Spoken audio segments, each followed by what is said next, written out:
Hello বন্ধুরা, তোমরা কেমন আছো? আশা করি ভালো আছো। আমি আজকে তোমাদের সঙ্গে আমার স্বাদের কিছু অংশ শেয়ার করছি। এটা দেখো, রজনীগন্ধা স্টিক হয়েছে একটা আমার। এই যে রজনীগন্ধা, এইগুলো এখনও ফুল হয়নি। কামিনী ফুলের গাছে দেখো কত কুড়ি এসছে।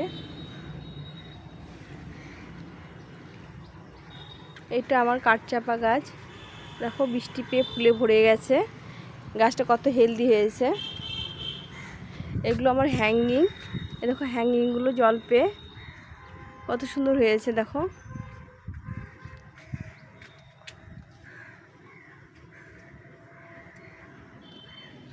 এগুলো লিলি, আর এগুলো সব বুগিনভিলিয়া। এগুলো ফুলগুলো ঝরে গেছে, এখন কিছু ফুল আছে আর সব ফুল ঝরে গেছে বৃষ্টি পেয়ে। এটি একটি কৃষ্ণচূড়া গাছ, এই মাথাটা কেটে দিয়েছি, নতুন কুশি বেরিয়েছে। এই ডাল বসিয়েছিলাম গন্ধরাজের, গাছটা কত সুন্দর হয়েছে। দেখো অপরাজিতা গাছটা শেপ দিয়েছিলাম, শেপটা নষ্ট হয়ে গেছে। গাছটা দেখো জল পেয়ে কত ডাল বেরিয়েছে, কত কুড়ি এসছে। দেখো ছোট ছোট কত কুড়ি এসছে।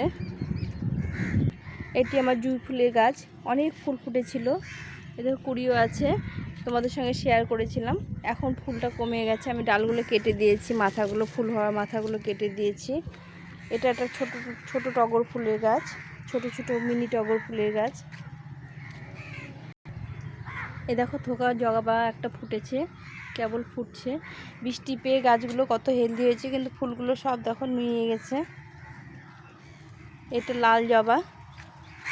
আমার অনেক প্রকারের জবা গাছ আছে। এটা গোলাপি কালারের জবা। এই দেখো ফুলগুলো এখনও ফোটেনি, কুড়ি আছে। এটা সাদা কালারের জবা, এই যে সাদা, এটা সাদা হবে, কুড়ি আছে, ফুল আজকে বেশি নেই। এটা চন্দন কালারের জবা। এটা একটা দত্তপ্রিয়া গাছ, দেখো গাছটা মাথা কেটে দেওয়ার পরে কি সুন্দর ফুলগুলো ছোট ছোট কুড়ি এসছে। আবার নাকচাম্পা গাছগুলো কত ফুল ফুটেছে, বৃষ্টিতে ফুলগুলো ঝরে গেছে, কিছু ফুল তুলে নিয়েছি। প্রচুর ফুল ফোটে নাকচাম্পা গাছগুলো। এটি একটা অ্যালামুন্ডা গাছ, এই যে নিচের দিকে নেমে আছে গাছটি। এটা একটা অ্যালামুন্ডা, এই কালারের, দু কালারের অ্যালামুন্ডা আছে, একটা হলুদ আর একটা পার্পেল কালারের। এখানে একটা বুগিনভিলিয়া গাছ আমার আছে, দেখো কত সুন্দর ফুল ফুটেছে। এই গাছের মাথাটা কেটে দিয়েছিলাম, অনেক লম্বা হয়ে গেছিলো। গাছের ফুলগুলো দেখো থোকা থোকা হয়, আর মাথার বিতিগুলো কি সুন্দর সাদা সাদা হয়, কত সুন্দর লাগে দেখতে। কত থোকা থোকা ফুল ফুটেছে দেখো। এই কাঠচাপা, এটা লাল কালারের হয়ে গেছিলো একবার ফুল, এখন আর ফুল নেই। এটাও লাল কালারের, আর এটা দেখো সাদা ফুলটা ফুটে আছে। এটা আমার বেলি ফুলের গাছ, ফুলগুলো তুলে নিয়েছি, মাথাগুলো কেটে দিয়েছিলাম। আমাদের কুশি বেরোচ্ছে, আবার নতুন নতুন কুড়ি এসছে। দেখো ছোটো ছোটো কুড়ি এসছে। আমার 4-5টা বেলি ফুলের গাছ আছে। গাছ ভর্তি ভর্তি ফুল ফোটে, আমি তোমাদের সঙ্গে ছোট ভিডিওতে শেয়ার করেছি। এখন ফুল নেই গাছে। এটি একটা টগর ফুলের গাছ, দেখো অনেক ফুল ফোটে, কুড়ি আসে। দেখো ফুলগুলো তুলে নিয়েছি সকালে পুজো করার জন্য।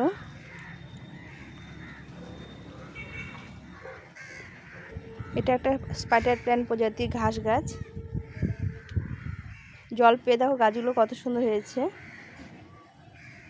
এই ক্রোটন গাছগুলো কত সুন্দর হয়েছে দেখো। এটা লাকি ব্যাম্বু গাছ, এগুলো সব ঘাস ফুলের গাছ বা কর্তুলুকা। বাঁশ গাছটা দেখো কত হেলদি হয়েছে জল পেয়ে, বাঁশ গাছ জল খুব পছন্দ করে। এই সং অফ ইন্ডিয়া গাছটা দেখো কত সুন্দর হয়েছে। এটা একটা ডেসিনা গাছ, গাছটা কত লম্বা হয়েছে। এই এখানে গোড়া আছে। এই রেন লিলিগুলো কেবল ফুটতে শুরু করেছে। দেখো আমার পাম গাছগুলো কত সুন্দর হয়েছে। এই পাম গাছটা কত সুন্দর হয়েছে। এটা নিচের ডালগুলো কেটে দিতে হবে, পুরনো হয়ে গেছে, তাহলে উপর দিকে উঠে যাবে। স্যাকুলেন্টগুলো আমি উপরেই রাখি, জল পেয়ে কি সুন্দর বড় বড় ফুলের মতো পাপড়িগুলো হয়েছে।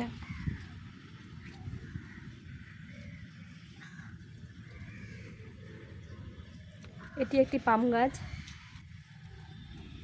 এটি একটি দেখো স্যাকুলেন্ট বলে না পাম বলে এই গাছ।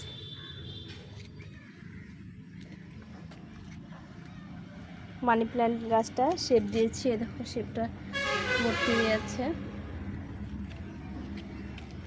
একটা জারবার ফুল ফুটেছে, এগুলো স্নেক প্ল্যান্ট। হ্যালো বন্ধুরা, আমি সবেদা গাছের কুড়িগুলো দেখেছিলাম, দেখো কত বড় হয়ে গেছে। এটা একটা মৌসুম্বিটা দেখো কত বড় হয়েছে। এদের কুড়িগুলো, সবেদা গাছের কুড়িগুলো কত বড় বড় হয়ে গেছে। বেদানাগুলো বড় হয়ে গেছে, আবার একটা নতুন করে কুড়ি এসছে। এটা বেদানা হয়ে গেছে, এটার কুড়ি নেই। এই দেখো 3টে দেখিয়েছিলাম। দেখো আমার এই গাছটাতে কত লঙ্কা ধরেছে, এ দেখো থোকা থোকা লঙ্কা ধরেছে, কত লঙ্কা এসছে। কিছুটা লঙ্কা তুলে নিলাম রান্না করার জন্য, এগুলো লাল হয়ে গেছিলো। দেখো কত পেয়ারা ধরেছে, গাছের গোড়ার মধ্যে একটা পেয়ারা ধরেছে, একটা না দুটো ধরেছে, এখানে একটা ধরেছে। কত পেয়ারা ধরেছে গাছটাতে, বৃষ্টির জল পেয়ে পেয়ারাগুলো সব থেকে গেল, ঝরে যায় না আর। এটা কুমড়ো গাছ উপরে উঠে গেছে। এছাড়াও দেখো আমার এই যে কুমড়ো গাছ গত বছর বসিয়েছিলাম, গাছটা কত হেলদি হয়েছে। দেখো গাছটা কত বড় হয়ে অনেক উপরে উঠে গেছে। দেখো গত বছর গাটি কচু লাগিয়েছিলাম, দেখো কত কচু হয়েছে। একদিন তুলে নিতে হবে কচুগুলো। এই পেঁপে গাছগুলো লাগিয়েছিলাম, লেগে গেছে। এটি একটা আমার কারি পাতা গাছ, এটা কত বড় হয়েছে কারি পাতা গাছটা। আর এখানে অ্যালোভেরা গাছ আছে, অ্যালোভেরার শিকড়গুলো দেখো কত মোটা মোটা হয়ে গেছে। এগুলো অনেক পুরাতন, বহু পুরাতন গাছ এইটা। এখান থেকে আমি চারা করি, জেল বের করি। এই কারি পাতার ফল ধরেছে। এখানে গাঁদা গাছগুলো, একটা গাছ হয়েছিল কেটে কেটে বসিয়েছি। এই দেখো এটা একটা বড় সবেদা গাছ, একটা ক্যারেটের মধ্যে লাগানো আছে। একটা ফল এই দেখো বড় হয়ে গেছে, ফলগুলো ওই দিকেও আছে কয়েকটা ফল বড় বড় হয়ে গেছে। এই ড্রাগন ফলগুলো দেখো, বৃষ্টি পেয়ে আমার ড্রাগন ফুলগুলো পচে যাচ্ছে, এগুলো কেটে দিতে হবে একটু বড় হলে। আরও কত কুড়ি এসছে, দেখো অজস্র কুড়ি এসছে গাছে। এই দেখো এই ফুলটাও পচে গেছে, দেখো এই ফুলটাও পচে গেছে, ফুলগুলো সব পচে গেছে। এগুলো হ্যান্ড পলিনেশন করতে পারিনি, রাত্রেবেলা ফুটেছিল, বৃষ্টি প্রচণ্ড বৃষ্টি হচ্ছিলো, যার জন্য এটা হ্যান্ড পলিনেশন করিনি। এমনি ফলগুলো বড় হবে মনে হচ্ছে। এই কত আরও কুড়ি এসছে, দেখো এটা গাছ ভর্তি ভর্তি কুড়ি এসছে। একদিন তোমাদের সঙ্গে সঙ্গটা ভিডিও করে দেখাবো ড্রাগন গাছের। হ্যালো বন্ধুরা, আজকে এই পর্যন্তই থাক। আজকে তোমাদের পরে জেট প্ল্যান্টের আর অন্য গাছের ভিডিওগুলো শেয়ার করব। ভিডিওটা কেমন লাগলো অবশ্যই কমেন্ট করো, লাইক শেয়ার সাবস্ক্রাইব করে পাশে থেকো। অবশ্যই তোমরা কমেন্ট করে জানিও, ভালো না লাগলে আমি আবার তোমাদেরকে নতুন করে ভিডিও করে দেখাবো। টাটা।